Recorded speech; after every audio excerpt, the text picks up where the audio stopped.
On the fateful evening of January 9th, 2023, Kevin Conway, a notorious Lurgan gangster, found himself in the living room of his home in Lurgan Park, situated in the Greenan area of West Belfast. Despite facing trial for the murder of Shane Whitler, a father of four, Conway had been granted bail to reside at this specific address. In the quiet moments after a quick trip to a nearby shop, tragedy struck. Around 9 p.m., a gunman calmly approached and called at Conway's flat. Upon opening the front door, Conway became the target of a hail of bullets, with at least 9 piercing through his head and chest. The killer, moving on foot, swiftly vanished into the night, leaving Conway to die at his own doorstep. At a mere 26 years of age, Kevin Conway had already earned notoriety with the police, being a key figure in the Lurgan Portadown-based crime gang known as the Firm. His journey through the world of crime began in his early teens, and he steadily climbed the ranks. However, the paranoid gangster recently expressed suspicions of being stalked by a rival gang with ominous intentions. He told the police he feared he would be assassinated. Turns out, he was right. Hailing from the Kilwickie estate, Conway's life was marked by tragedy. His father, Conway Sr., faced a mysterious fate in 1998.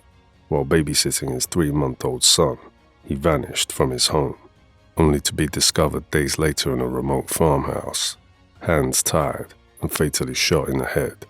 Though the IRA never officially claimed responsibility, suspicions lingered that Conway Sr. met his end due to involvement in drug-related activities, a serious taboo in the Kilwickie estate at that time.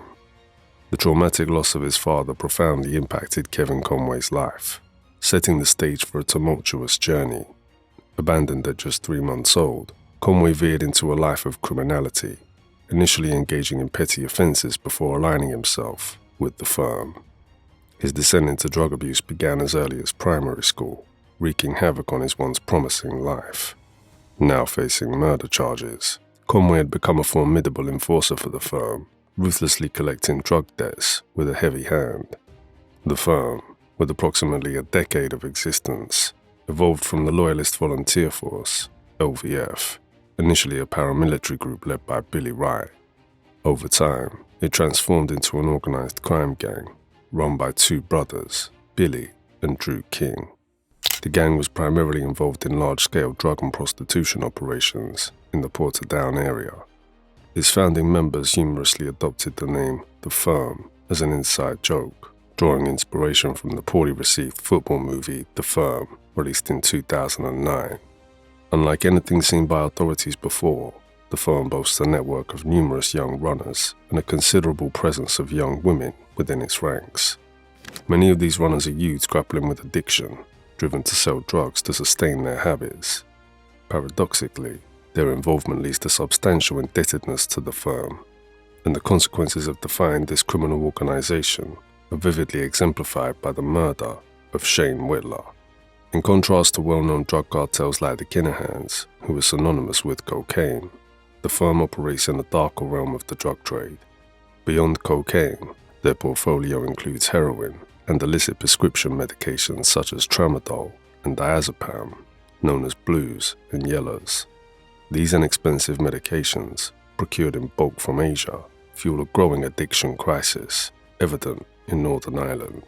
The rise in suicides parallels this surge, echoing a distressing trend observed in vulnerable segments of society, mirroring the tactics employed by notorious Irish gang, the Family. The Firm, much like its counterparts, targets the most vulnerable ends of society. Kevin Conway was brutally murdered in his own home in West Belfast, where he was forced to live out on bail, away from his family and support network. He was one of 3 people charged with the murder of Shane Whitler, who was shot in Lurgan in January 2023. According to police, Whitler was targeted because he owed a substantial drug debt to the Firm. After Whitler's murder, everyone in Lurgan was living in fear of the Firm because they were trying to settle all their outstanding drug debts. Conway was accused of playing a pivotal role in luring Whitler to a designated location where he was executed.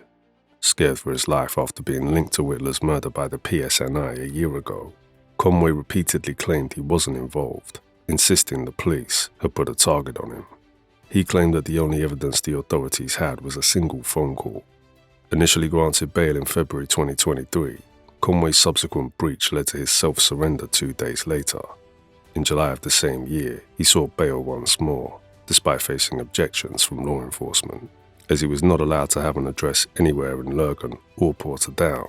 An address in West Belfast was settled upon, a choice that would ultimately prove fatal.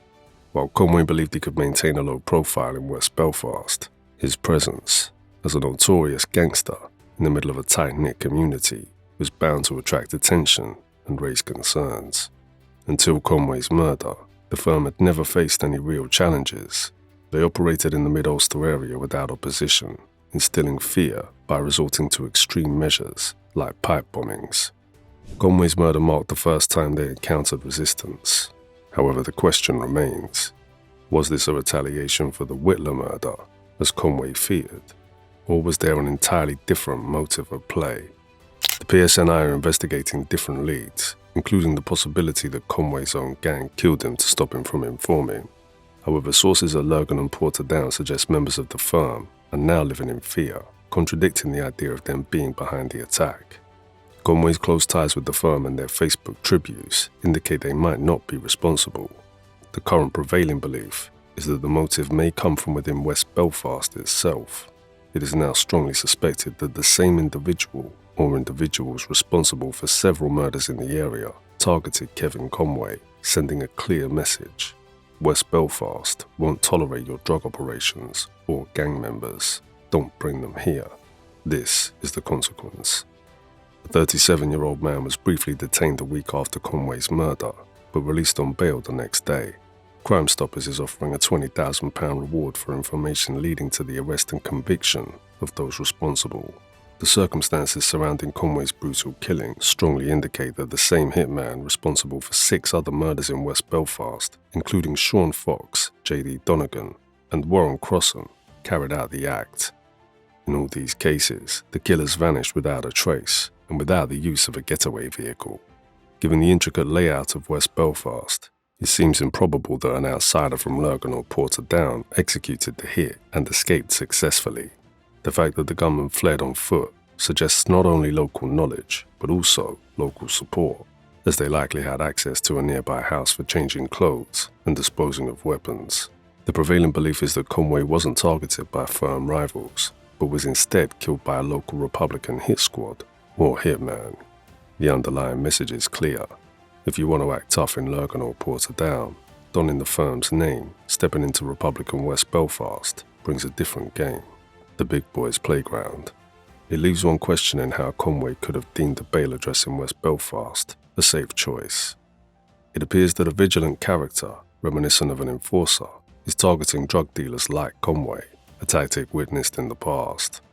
Years ago, following the Good Friday Agreement, a group called Direct Action Against Drugs, a front for the Provisional IRA, employed a similar approach. They systematically eliminated major players in the drug trade. Following Whitler's murder, dissidents had pledged to take the fight to the firm. Thugs affiliated with the INLA in County Armagh have issued a list of Portadown drug dealers, designating them as targets. The underlying motivation behind these actions seems to be a warning. Do not assume you can relocate here and stay safe. Bringing the message from Lurgan to West Belfast is not acceptable. There's now a clear lesson for any drug dealers. Avoid setting roots in West Belfast. Following Conway's killing, graffiti supporting Dad, Direct Action Against Drugs, has emerged in Lurgan, accompanied by threats against other members of the firm. That was it for today's video. What are your thoughts on today's topic? Let us know in the comments, and don't forget to like the video and subscribe to our channel if you'd like to see our next videos.